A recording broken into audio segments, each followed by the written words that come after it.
Asubuhi ya leo natamani kusema na wewe unayenisikiliza, wewe ambaye umeumbwa na Mungu, na nasema na kila mwenye pumzi, yeyote mwenye pumzi. Hapa neno la Mungu halichagui dini kipenzi, halichagui kabila.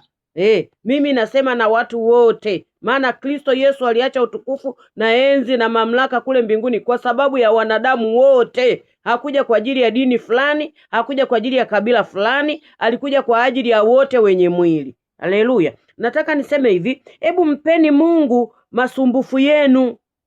Mpeni Mungu masumbufu yenu yote, maana yeye Mungu anawajua. Yani Mungu anamjua kila mmoja. Yani unapoamka, unaposimama, unapofanya kazi zako zote, Mungu anakujua tangu huko rohoni. Hebu mpe Mungu masumbufu yako yote. Hebu tuone kwamba kitabu cha Petro wa kwanza sura ya 5 na mstari ule wa kuanzia wa 6 na wa 7, Mungu anasema nini? Anasema, basi nyenyekeeni chini ya mkono wa Mungu ulio hodari, ili awakweze kwa wakati wake. Nyenyekea chini ya mkono wa Mungu ulio hodari, ili yeye Mungu akuinue, akukweze, kwa akubariki kwa wakati wake. Wewe kazi yako ni kunyenyekea, kazi yako ni kuyaishi mapenzi ya Mungu, kazi yako ni kumtwika fadhaa zako. Yani kumtwika fadhaa ina maana kufanya ni kumuomba na kumwambia haja zako kila siku. Haja zako wewe zijulikane na Mungu, wala zisijulikane na mwanadamu. Hawezi kukusaidia. Sana sana unapomwambia shida zako, yeye anazo nyingi kuliko zako, ana nzito kuliko zako. Hakwambii tu, anayetakiwa kujua haja za moyo wako. Mtwike Bwana Yesu fadhaa zako.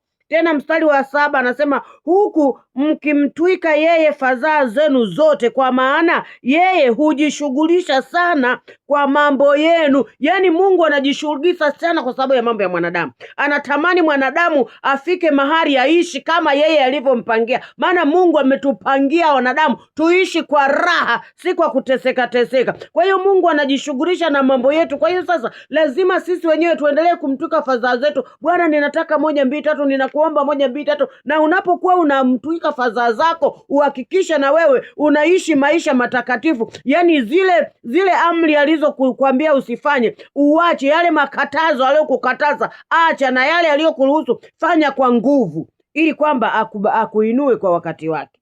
Mungu wa mbinguni akubariki.